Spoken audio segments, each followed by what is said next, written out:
திருமதி கனிமொழி அவர்கள் நாடாளுமன்றத்தில் சர்தார் பட்டேல் அவர்களுக்கு சிலை வைத்தால் போதாது, அவர்களுடைய கருத்துக்களை பின்பற்ற வேண்டும் அப்படிங்கிற வகையில் பேசியிருந்தாங்க. அதற்கு நான் என்னோட எக்ஸ் தளத்தில் பதில் சொல்லியிருந்தேன்.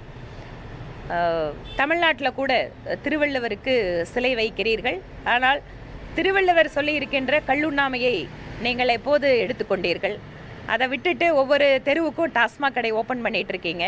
அப்போ நீங்கள் திருவள்ளுவர் சொல்கிறது உங்கள் சமூக நீதி திராவிட மாடல் அரசு பின்பற்றுகிறதா? அதே போல் இன்னும் பல்வேறு தெய்வீக கருத்துக்களை சொன்னவர் திருவள்ளுவர். அதாவது திருக்குறளை எடுத்துக்கொண்டால் பல்வேறு இடங்களில் ஹிந்து சமய கருத்துக்களை அவர் வெளிப்படுத்தி இருக்கிறார்.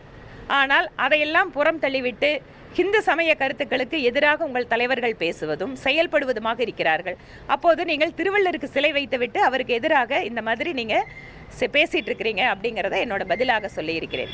அதனால் சகோதரி கனிமொழி அவர்களுக்கு என்னுடைய பதில், திருவள்ளுவருக்கு சிலை வைத்தால் மட்டும் போதாது, திருவள்ளுவர் திருக்குறளில் சொல்லி இருக்கக்கூடிய அந்த கருத்துக்களை நீங்கள் பின்பற்ற வேண்டும் என்பது என்னுடைய பதில். சிஎம் வள்ளலாருக்கும் வள்ளுவருக்கும் சிலை வைத்தால் பத்தாது, அவர்களுக்கு காவலர்களாக இருந்தால் சிஎம்க்கு ஒரு கட்டாயம். சமூக நீதி பேசுகின்ற இந்த அரசு, திராவிட மாடல் அரசு, பட்டியலிடத்தவர்களுக்கு தமிழகத்தில் தான் அதிகமாக அநீதி இழைக்கப்படுகிறது. வேங்கை வாசல் விஷயத்தில் எங்களோட மாநில தலைவர் சிபிஐ விசாரணை வேணும்னு கேட்குறாரு.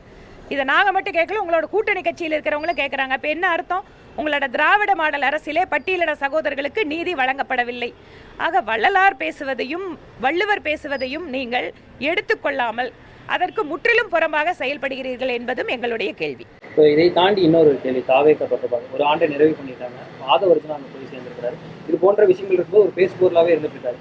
இங்கே திமுகவை எதிர்க்கிறாரு, மத்தியில் அவங்களோட கொள்கை ரீதியாக பாஜக எதிர்க்கிறேன்னு சொல்றாங்க. இப்போ அதே சமயம் சமூக வலைதளங்களில் இருக்கக்கூடிய ஒரு விமர்சனம்னா, மாநில அரசு விளையாட்டுத்துறை சார்பாக விஜய் வந்த பிறகு அஜித் மீதான கரிசனம் அதிகரித்திருக்கிறது.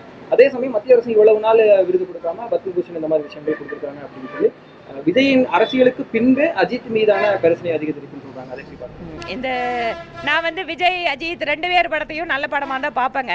அதனால் எனக்கு இதில் அவரை இவரை லிங்க் பண்ணி நீங்கள் கேட்குறதெல்லாம் எனக்கு புரியலைங்க. அதனால் இன்னும் அரசியல் தளத்துக்கு நேரடியாக அவர்கள் எங்களுக்கு எங்கள் மீதான கருத்துக்களை, எங்கள் மீதான விமர்சனத்தை வைக்கும்போது அதற்கு பதிலளிப்பது தான் சரியா இருக்கும். நீங்கள் சினிமாவிலெல்லாம் அவரு நல்லா கணக்கு சொல்கிறது எனக்கு தெரியலைங்க. எனக்கு அந்த லிங்க் எல்லாம் எனக்கு எதுவும் தெரியலைங்க. நன்றிங்க. ஓகே.